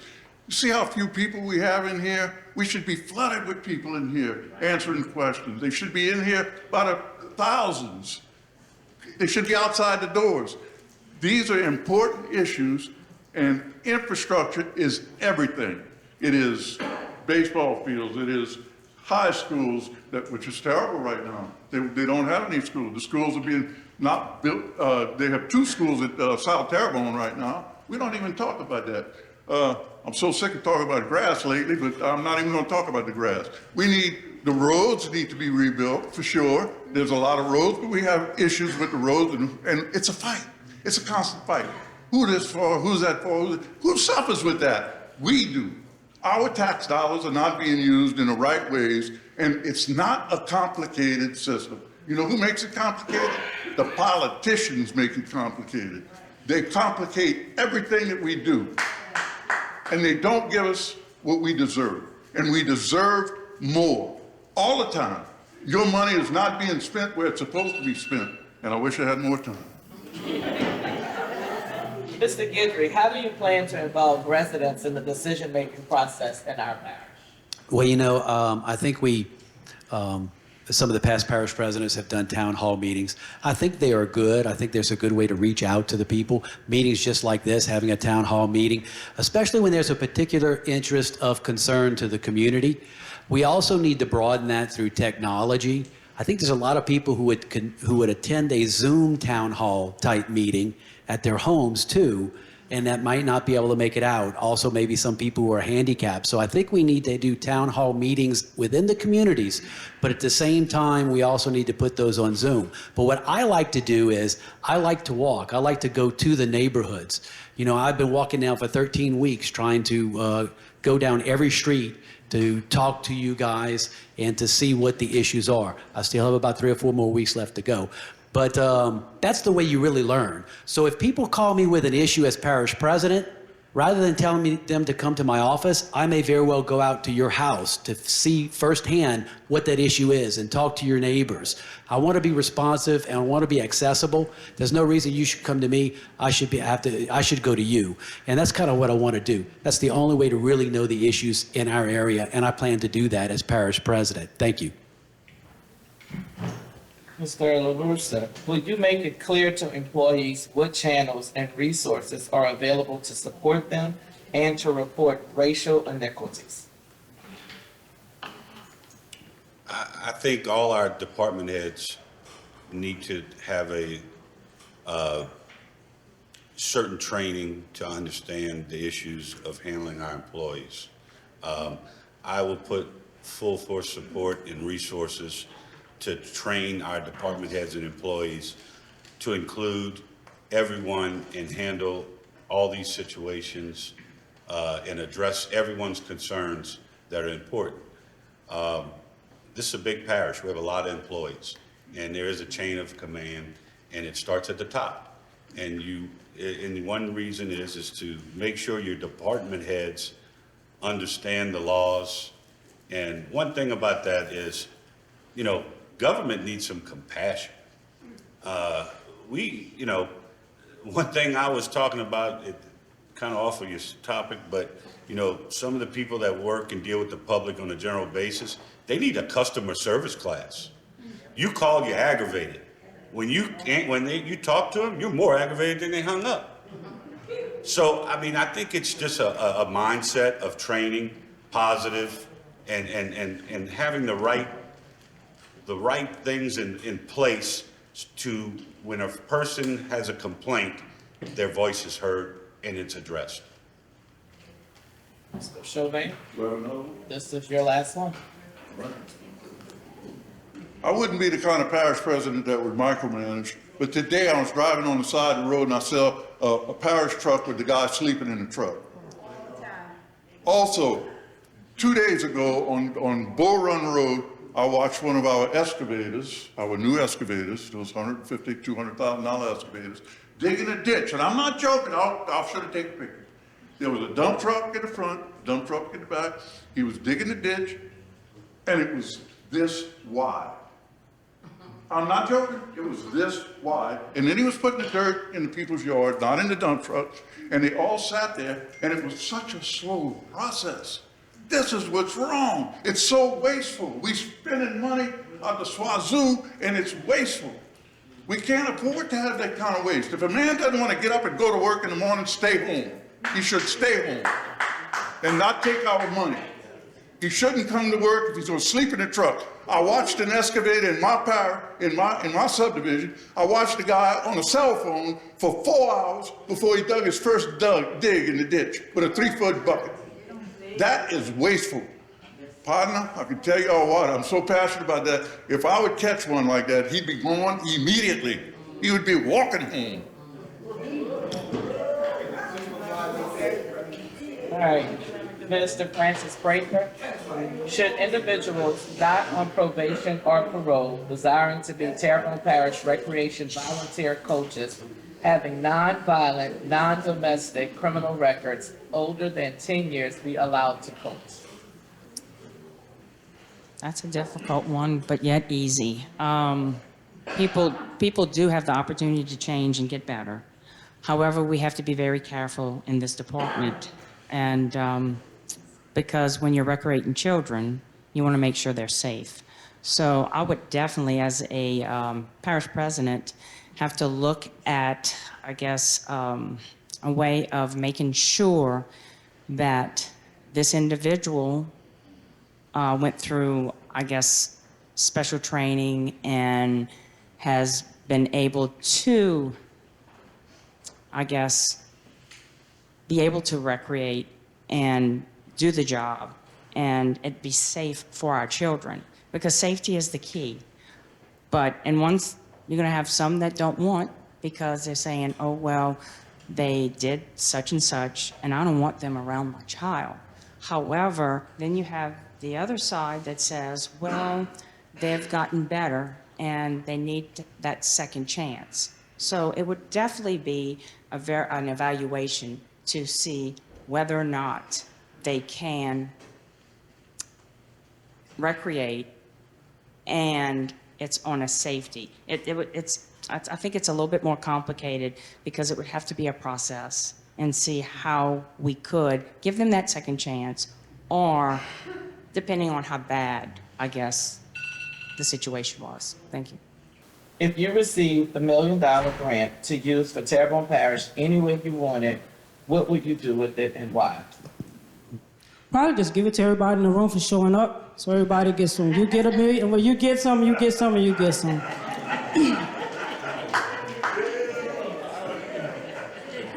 So thank you guys. And I hope that earned the vote, right? But no, so I mean, $1 million. $1 million sounds like a lot of money, but we have a lot of pressing issues here in Terrebonne Parish. And I say pressing issues, but I do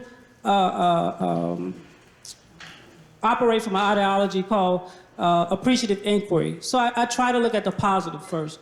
So although we have some pressing issues here, we do have a lot of positive going on. I'm looking at you guys' face, and I hope I say something tonight that kind of illuminates you guys to have some more hope in Terrebonne Parish and what that looks like. So back to your question, though, what that would look like for me, prior to even getting into these debates, the community centers were like always high on my list. Number one, I really believe in our youth. I always talk about leadership. People talk about leadership in the way that leadership starts in the future. I always say that leadership starts now, you know what I mean? So we need to start developing our youth and our leadership. So going back to that model we're talking about, the community center, we can use Dumas.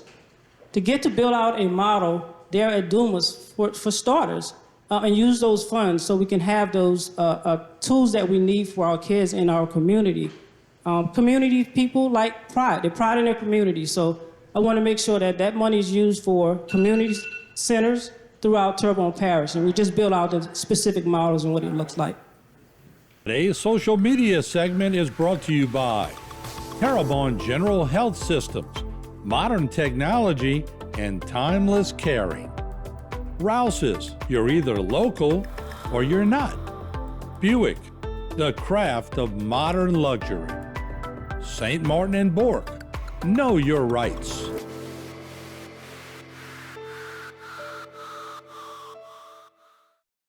Do you have any plans to introduce new ordinances this year? So new orders, right? So as a military veteran, what I like to see is something in our ordinance that will require veteran businesses to support veterans. For example, when we go out to Lowe's, you get a percentage off. But I would like to see it more inclusive of private businesses also to support our veterans here. Someone talked about earlier about a hand up or a handout. I would like to see more support for our veterans. I served in the Desert Storm. So returning home for military services, I had some challenges initially when I came home. But I would love to see an ordinance created so we can support more of our veterans within our community here in Terrebonne Parish. But not just, again, within the government, but also private businesses to try to buy into giving our veterans discounts and different things, aids and assistance or whatever that may be necessary for veterans to thrive here in Terrebonne Parish. Mr. Francis Prather, some in our community say we have traffic problems. What do you think and how would you mitigate those concerns? boy, do we have traffic problems. Our traffic flow in certain intersections are horrible. And I think the first thing that I can be proud to say that I did in my district is the roundabout, and mine is a simple roundabout at LA 182. They got the traffic light out, and that way the traffic flows very good in the morning, and you don't have as many accidents as traffic lights. That's what DOT, the state, said with roundabouts. I think we need more, but we need roundabouts that are simple, not like some that are so confusing. And also, with our traffic issues, if we had roads that weren't so, I guess, debilitated and it's like you're on a roller coaster, you probably could get from one place to the other a lot quicker. So once we get our roadways fixed and actually getting 4 ways, because I think from LA 182, it's supposed to be go 2-lane or 4-lane all the way to the hospital, and they've been putting that off. So I think within our parish, if we have more 4-laning and making streets wider so you can get from point A to point B. So I would definitely work with the council, each council member, to see what we can do in the districts to get our roads better and get traffic flowing better and traffic counts too. Thank you. Mr. LaRosa, if elected, what 3 steps would you take to put our parish on a firmer financial footing? I don't think we're in that bad of a financial shape. What the problem is the storm recovery process straps us a little bit. In other words, we have to put the money out before FEMA reimburses us when they reimburse us. So we need to tighten our belts until we get this reimbursement money back.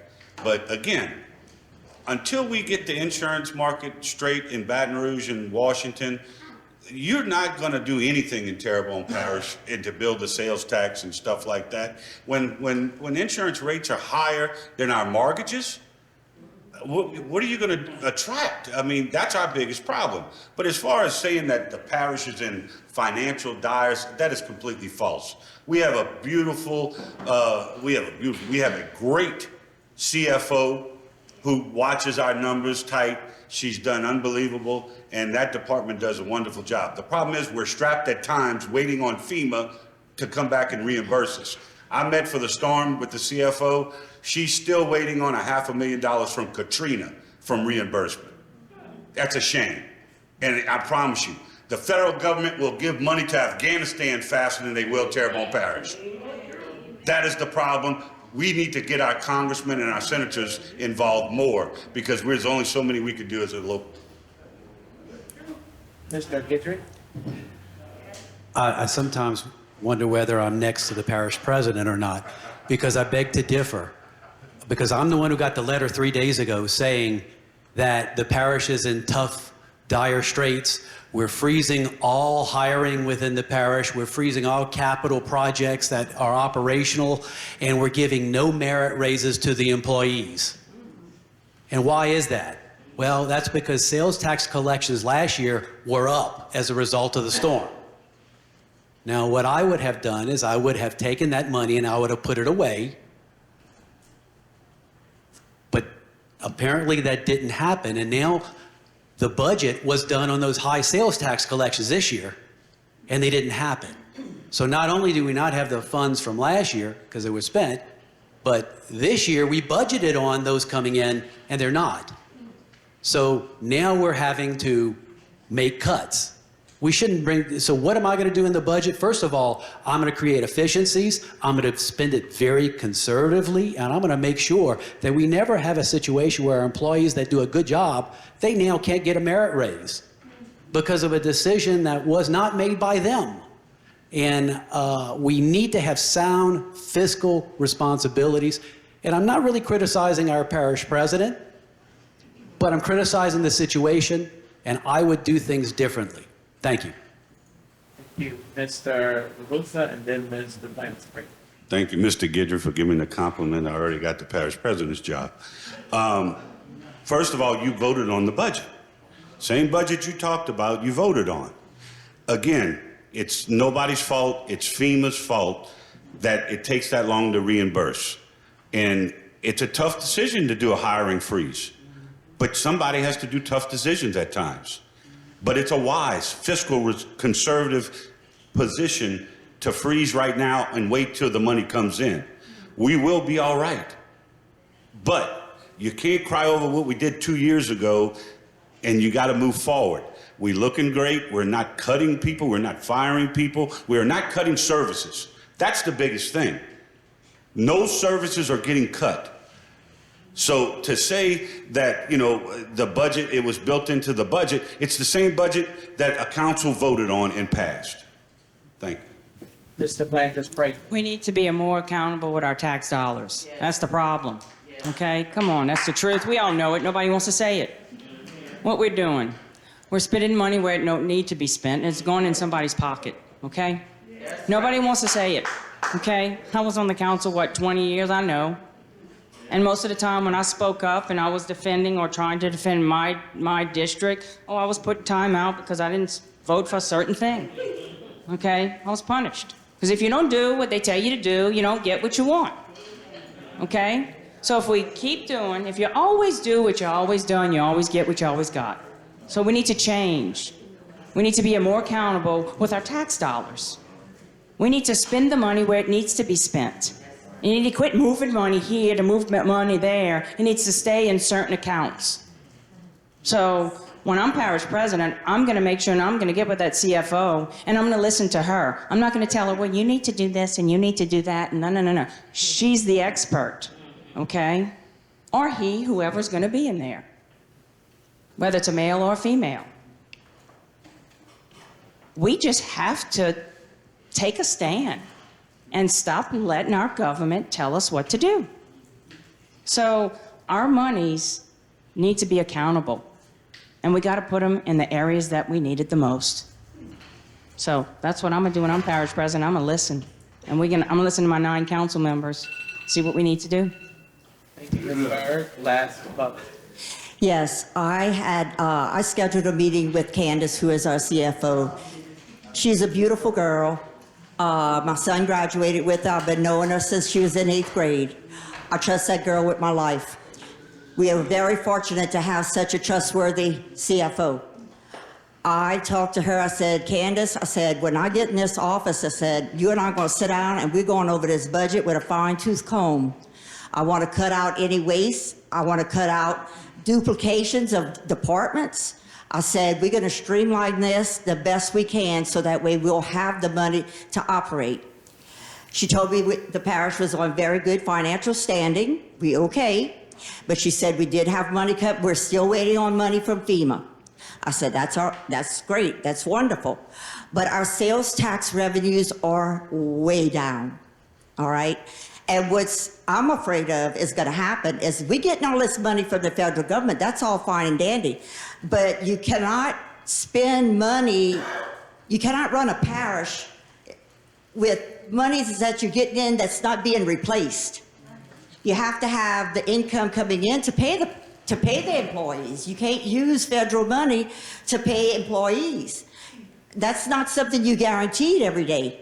So we're going to have to work on that budget, and we're going to get it streamlined, and we're going to make sure, and transparency, you're going to see that plastered everywhere I can, because I'm all about transparency. Mr. Guidry, Terrebonne Parish employees who believe they are wrongfully terminated do not currently have an appeal process to an independent appeal board. Do you believe that the process should be changed? Well, we do have a grievance board in the parish, and a lot of people don't realize that parish employees really aren't at-will employees. So in other businesses, of course, you can just fire an employee for no reason at all. Well, in Terrebonne Parish, in order to terminate an employee, of course, you have a paper trail that goes along with that. An independent group, I have no problem, seeking other advice, especially in situations where it's in question. But I think sometimes we've got a bunch of great employees in Terrebonne Parish, but we probably have a few that aren't so great. And I want to make sure my supervisors take the time to do the paper trail. Because you know what? If we do have a few employees that are bad, it brings down the people who are good, because they see they're doing twice as much work because that guy's sleeping in that automobile. right? Or showing up late, or digging a ditch and taking 3 hours to dig a small ditch. You know, those people have to be weeded out. And we have to do that in a fair process, but it is a lot of work for supervisors to do that. And sometimes you get some supervisors who just say, oh, they just put up with it because they don't want to do the work. Well, the supervisors need to do the work because it affects the really good people. And as far as your question about the independent group, I have no problem with that, especially when there's any concerns about bias in the workplace. Thanks. Thank you. Mr. Chauvin, what motivated you to run for Terrebonne Parish President? God. I truly believe that when my platform came out that it was going to be, well, that's a good question. It ain't a grass question. But I truly believe that that when I started off, I wanted a platform. I wanted to have a voice for those who do not have a voice. I always was for the underdog. All my life, I worked hard for justice, honesty, and fairness. That's the truth. You don't know me from Adam, but that is the truth. We don't have enough of prayer before a meeting.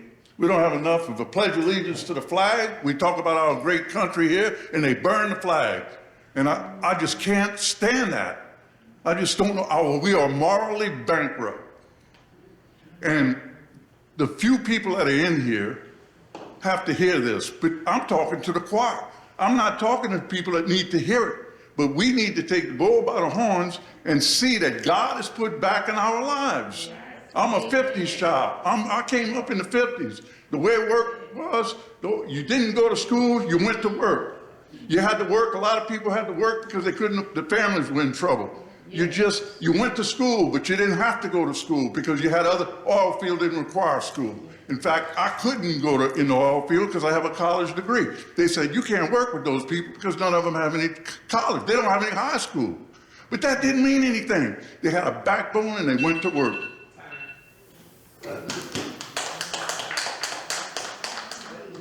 Ms. Bird, should Terrebonne Parish recreation districts be consolidated? Yes, no, why, or why not? Okay, that's been a hot topic for a while now.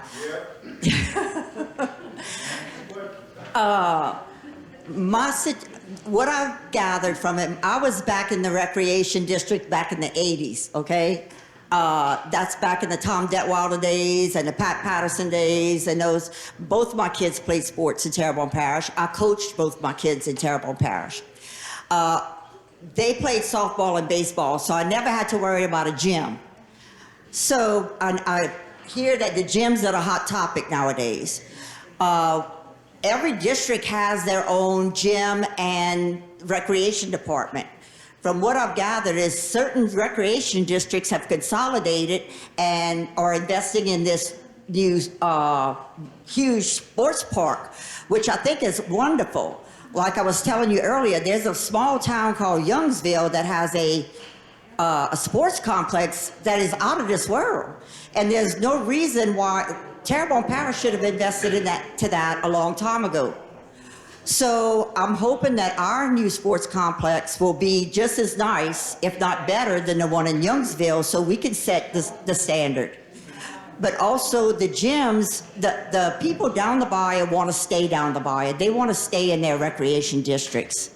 So I don't see a reason to force them to have to come to Houma to be in the sports park here in Houma. Oh well, I'm sorry, I ran out of time. Last and final question before we do closing remarks to Mr. Jason Bacheron. What do you think is the biggest challenge facing Terrebonne Parish? Man, there's so many. It's, when I look at the fact I talked about earlier about us being so low in poverty, you know, we're a blue collar community. We fight government in oil and gas and in fisheries, and government just continues to get in the way. So our biggest obstacle and challenge I find is government. Things being done inefficiently, things not being done with common sense. You know, I hear about experience and I hear about all this stuff and I go, it's time to do stuff differently. It's time to take common sense, morals, values, all the things that have made us successful and bring that back to government. Government can be run more like a business. Running government and running different, and government businesses are different. But there are definitely things that you can do, and I've done in the business world, and I've helped businesses do, that can be put in place day one, setting our employees to be successful, and then holding them accountable. And so our challenge is to make sure that we have a voice, make sure our voice is heard, and that everybody knows the struggles that we're dealing with every day. Here 2 years after a storm, where people aren't in their homes, where the economies that we've been dealing with and the industries we've been dealing with are dying, that we need to revitalize those. We need to inject new blood, new ideas, fresh ideas, and try some things differently. And that's what we're going to accomplish with me being the next parish president, is to fight our challenges, make the hard decisions, and do what's best for our community in every decision that I make. All right, each one of you have 2 minutes to close, to give us closing remarks. We are going to start again in the middle this time. Mr. Guidry, come this way and then close out. Well, in my years, I've discovered there's two people that run for political office. There's the people who run to rule, and there's ones that run to serve. The ones that run to rule, they want to be in charge. They want to control this. If you need a permit, you have to come to me. And then the ones that want to serve say, how can I help you? I've always vowed to be the latter, to be the person who serves. That's why I listen to the people, and I represent you. You asked about Dumas Auditorium turning into a community center. If that's what the community wants, who am I to say that the community can't get it? Because I represent you. So ultimately, it's not me to make that decision. It's the community to make the decision. You have the power. But I have to let you have the power. I have to work with you. This is the greatest time in our democracy, where whether you have $1 million or you have $1, you have the same power. You have one vote. And that vote makes a difference. And I am telling you that I appreciate your power. And after Darren Guidry gets elected parish president, I'm not going to take that power away from you. That's why I want to be accessible. I want you to be able to talk to me. If something is not happening in parish government, you need to have a place you can go. I'm going to communicate with you. I'm going to let you know everything that's going on in the parish. I'm going to let you know as we're doing it. You mentioned one of the mentors in politics. Well, Ronald Reagan was one of mine. Why? Because he was known as the great communicator. He talked directly to the people. He didn't fight in Congress. He went to the people. I want to let you know what's going on in government all the time so you can be empowered. The biggest way to cut people's power is to cut their communications and not let them know anything. That happens in government. We find out things as council members 2 weeks, sometimes 2 days, sometimes 2 hours before we get to a meeting, we find out things. I'm going to change that. Please vote Darren Guidry, number 71, for parish president, October 14th. Thank you. I started this campaign off building it on trust, relationships, honesty, and caring. I've been all over this parish all my life, from Deweyville to Gray to Shriever to Lil Kai, Pontchartrain, and Deadwood. Again, a lot of our citizens are struggling right now. And the one thing I want to pass, if I could get in everybody's head, is the word compassion. No, we can't get everything done tomorrow. But one thing you'll get out of my administration is the truth. And I think that's all we can ask from government is the truth. I'm tired of the runarounds. I'm tired of the pointing. We had a parish president back in our days. If he told you yes, you could take it to the bank. If he told you no, he had a reason, and you just hope you got more yeses than nos. That's the type of respect that we need to bring into the parish administration. Everybody should have a voice. Your concerns should be everybody's concerns. I've dealt with so many of y'all in the crowd and in public. I know your concerns, but again, you will know you have a voice with me. You know if you elect me, I'm doing it for one reason and one reason for only. It's for our children and grandchildren. I started it off saying that, and I'm going to end it saying that. That's why I will go for work, and that's my kid that just called you, by the way. So anything, my door will always be open. Or they're getting me good. So again, my name is Michael Paul LaRussa. I'm running for parish president, and I want to represent everyone, not just a handful. Thank you. I have listened to all of you for over 20 years, and I hear you, and I know what to do. My years of experience means I can start day one after this election. No training necessary. I've been a council person. I know the legislative end, and I know the administrative end. I know what you do when you're a parish president. You're to work with 9 other council members, listen to their priorities and their districts, and work with them. Not find 5 of them so you can have a solid 5 votes so you can pass anything you want, and control the budget. It's about working together, all 9 council members with the parish president, and putting those millages and taxes that come in and give service back. That's something that's forgotten. It's the taxpayers' money, and that's what I want to do when I'm parish president. The voters deserve an experienced, honest, energetic voice on the council. As your parish president. That means preparing for our future instead of just doing what we always done. We need to change Terrebonne, and we need to change it together. Government was created to serve the people, for the people, to serve it. It's time to get that back. And I have a special quote that I think we all can relate to. We the people, we tell government what to do. Government doesn't tell us what to do. We the people, the drivers, the government is the car. We tell that car where to go, what route, and how fast to go. Our Constitution protects us. We the people, we're free. Thank you. So as far back as 12 years old, I can think of my service. My service began in the church. So I was elected the secretary of Sunday school, and somebody told me earlier, they said, I'm surprised that they really trusted a 12-year-old to count money. They did, with some oversight, of course. So all I know is to serve. Service is all I've ever done.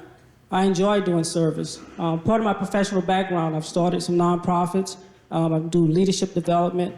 But my reasoning for coming back and returning to Terrebonne Parish is for such a day as this, to come back and to serve our community and do something we've never done before. Don't be afraid of what you've never seen. We need a new style of leadership and a new style of government that includes innovation, fresh ideas, and also a more inclusive government when it comes to getting the voices of people. And I don't just say that loosely, I do mean that. So when I'm out in campaigning, I'm getting you guys' ideas and finding out what's going on, because it's not my concept, again, what I think that's needed in the parish, is what you guys think that you need. This is a government for the people, not a government for Rhonda Smith. It's a couple things we didn't get a chance to touch on tonight because the question wasn't asked. We have a fentanyl epidemic here.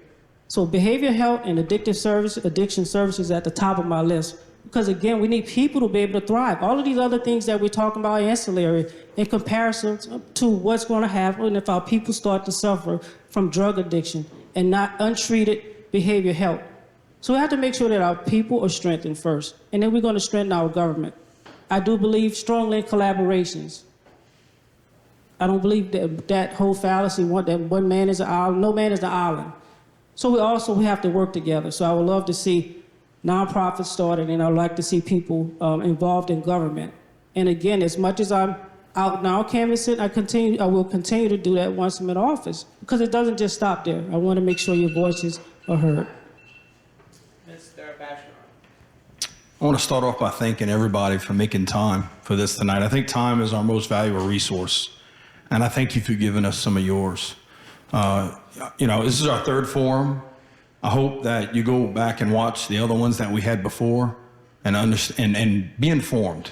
You look historical turnout on an election like we're about to have is 45%. That means less than 25,000 people are going to determine the future of our parish. So thank you for spending your time here today and getting informed so that you can make an informed decision. So spread the word, everybody go vote. I had a calling to run. I put it in the Lord's hands. I pray to him every day for strength and guidance to make sure that I'm doing his plan and his path. My grandpa was a pastor for 70 years. I watched him serve more than anybody else I've ever seen. And I want to be half the man that he is when I grow up. And he passed this past March, and I've dedicated my campaign to him because I'm doing it in his name and I'm doing it in the Lord's name. And so I want to be your voice. My voice I felt wasn't heard. The more I tried to help government, the more I tried to help our region, I felt like I got pushed back and stopped, and you don't know how it works, and you can't do this and you can't do that. And I'm the kind of guy that does things that people say can't be done. And so every time I hear that it can't be done, I make sure I get it done to the best of my ability. I want to get the right people in the room. I want to have conversations, and I want to fix issues. And I want to be your voice, and I want to represent you, and I want to come into the communities and understand the issues that you need and bring the resources to the communities, because the communities make up the whole. And I want to do what's best for Terrebonne Parish and every decision that I make. And I thank you for your time. Vote for Jason.com, number 64 in the ballot, but number 1 in your heart. I decided to run for parish president because I have a passion for Terrebonne Parish. I love this parish with all my heart. We came back home to be here with our people. We love being back home. We want to make it a better place to live so we could finish the rest of our days here. I don't want to have to move again. I want to stay here. So I want to make it the best place to live. This is my first time running for political office. And I feel like as an ordinary citizen, we've gotten away from letting our ordinary citizens be in politics, because I was told at the beginning if I didn't have $250,000 to spend, I wasn't going to win. And it's like, well, I don't have $250,000, but I'm a citizen of Terrebonne Parish, and I have just as much right to run as anybody else. I have ideas, but I know everybody else does too. And when I do go out in public and I speak with people, they ask me, well, what are you going to do? And my answer to them is, what do you want me to do? And they're shocked. They looked at, what? It's like, yeah, what do you want me to do for you? It's all about the people who live here and what's needed in this town to make us productive and a good place to live. I'm not accepting any campaign contributions. I'm funding my entire campaign all by myself. It comes out my checkbook.